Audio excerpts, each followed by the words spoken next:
डाकू चीन ने भोले भाले पाकिस्तान को कैसे लूटा, कैसे चीन ने अपने लुभावने सपने दिखाकर पाकिस्तानी आवाम को नर्क में धकेला।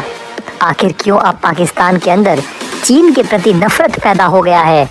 CPEC प्रोजेक्ट कैसे बना पाकिस्तान की कंगाली का द्वार। श्रीलंका के बाद पाकिस्तान को क्यों बचा रहे हैं PM मोदी।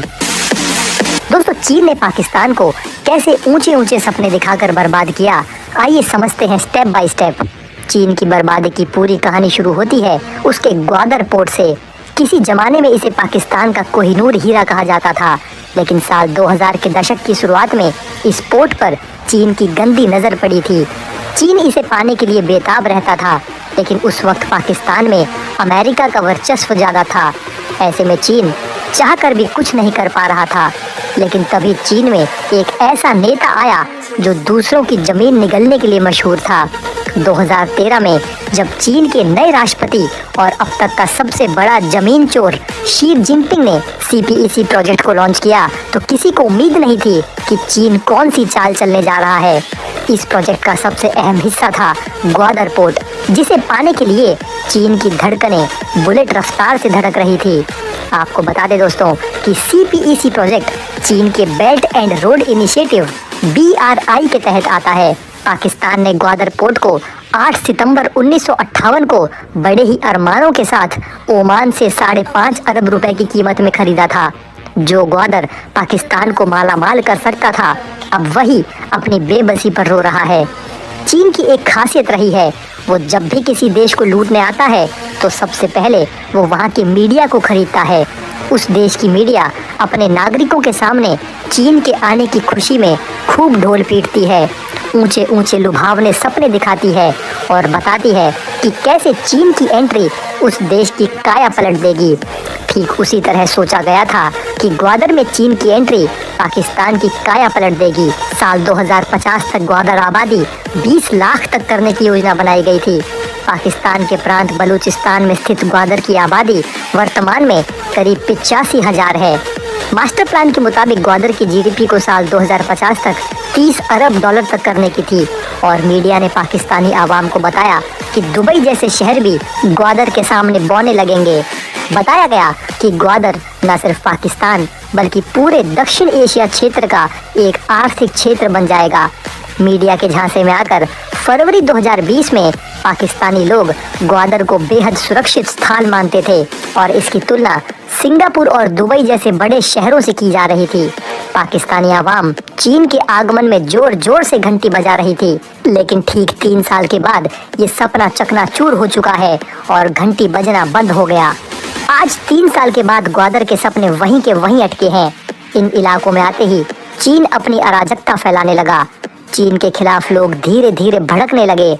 अब इस क्षेत्र में बड़े पैमाने पर प्रदर्शन हो रहे हैं। इन इलाकों में पाकिस्तानी सेना जाने से भी डरती है। बलूचिस्तान के विद्रोहियों ने ग्वादर को खूनी पोर्ट बना दिया। हाल ही में अब हार मानकर चीन अपना दूतावास कॉन्सुलेट बंद करके पाकिस्तान से भाग निकला है। ग्वादर अरब सागर पर वो बंदरगाह है जहां पर काफ़ी गहराई तक पानी और संसाधन मौजूद हैं। इन सभी संसाधनों को चीन एक बार में ही हड़प लेना चाहता था, जिसके बाद लोगों का गुस्सा 7वें आसमान पर पहुंचा और विस्फोट करने लगा है। जो जगह कभी दुबई के तौर पर बढ़ने वाली थी, वहां पर अब अफरा तफरी मची है। यहाँ के नागरिकों की माने तो अब दुबई भूल जाइए, वहाँ दूध भी नहीं मिल रहा, उन्हें खाने के लिए आटा नहीं मिल रहा, पीने का साफ पानी भी नहीं मिल रहा और साथ ही दूसरी सुविधाएं भी उनके पास नहीं है। वहाँ के लोगों को पाकिस्तानी सेना ने कैद कर रखा है। आर्थिक विकास का केंद्र होने के बाद भी ग्वादर अपने लोगों की तकदीर बदलने में कामयाब नहीं हुआ। पूरी दुनिया में लुटेरा के नाम से मशहूर चीन कभी भी वहाँ के लोगों का विश्वास नहीं जीत पाया, बल्कि अपने अनसस्टेनेबल विकास परियोजनाओं की वजह से स्थानीय लोगों में चीन और ग्वादर दोनों के प्रति नाराजगी पैदा होने लगी। इन परियोजनाओं को या तो चीन या फिर पाकिस्तान की अथॉरिटी के द्वारा मैनेज किया जाता था। इस पर बलूचिस्तान के लोगों का कोई हक नहीं था। ग्वादर के लोगों को मजदूर की तरह ट्रीट किया जाता था। आपको बता दें दोस्तों कि चीन ने साल 2013 में 40 साल के लिए ग्वादर को लीज पर लिया था। कुल मिलाकर CPEC प्रोजेक्ट में तकरीबन $65 बिलियन इन्वेस्ट किए गए थे। कहा गया कि ये जगह देश की गरीबी को दूर करेगी और विदेशी निवेश को आकर्षित करेगी, लेकिन अब ऐसा कुछ होता नजर नहीं आ रहा है। स्थानीय लोगों की शिकायत है कि अब उन्हें नज़रअंदाज किया जा रहा है, साथ ही जो वादे उनसे किए गए थे वो भी पूरे नहीं किए गए हैं। एक रिपोर्ट के मुताबिक ग्वादर की वजह से पाकिस्तान को हर महीने अरबों डॉलर की कमाई हो सकती है, लेकिन उसने इसे कभी ठीक से प्रयोग ही नहीं किया। मगर अब इसे पाकिस्तान का बैड लक कहें या ग्वादर की बेबसी, अनमोल खजाने वाली ये जगह बस मिट्टी बनकर रह गई है। अब CPEC प्रोजेक्ट अटक गया है। पाकिस्तान को कर्ज की दलदल में फंसाकर चीन भाग गया है। पाकिस्तान और चीन की कभी न टूटने वाली दोस्ती भी अब संकट में आ गई है। IMF के मुताबिक पाकिस्तान को चीन को $30 अरब कर्ज चुकाना है, जबकि उस पर कुल कर्ज $126 अरब का है। उस पर वर्ल्ड बैंक और एशियन डेवलपमेंट बैंक का भी कर्ज है। ठीक पाकिस्तान की तरह चीन ने श्रीलंका को भी चूस कर बर्बाद कर दिया था, जिसे बाद में भारत ने कर्ज की जाल से बाहर निकाला है। पाकिस्तान की इस दयनीय हालत को देखकर PM मोदी G20 की अध्यक्षता के दौरान पाकिस्तान जैसे गरीब देशों के लोन रीस्ट्रक्चरिंग पर भी विचार करने वाले हैं, ताकि इन सभी गरीब देशों को चीन के जंजाल से बाहर निकाला जा सके। ऐसे में सबके मन में यही सवाल है कि चीन अपने आप पाकिस्तान को दिया कर्ज माफ क्यों नहीं कर देता। तो दोस्तों, चीन अपने आप ना तो 1 इंच जमीन और ना ही $1 का कर्ज माफ करने के लिए तैयार है।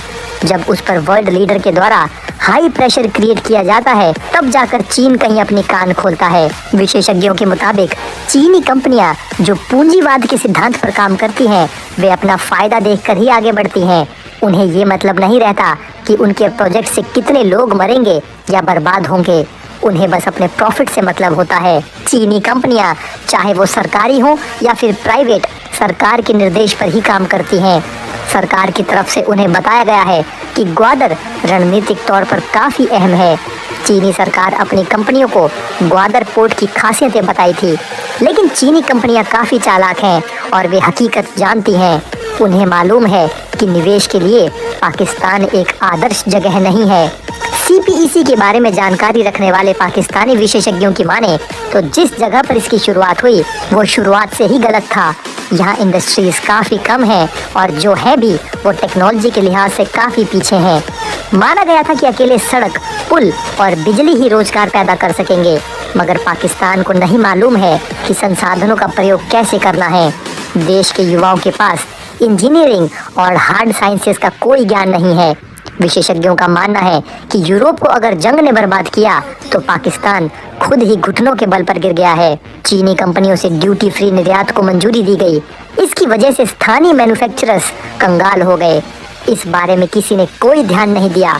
नतीजा आज सबके सामने है और अब देश बर्बादी की तरफ है।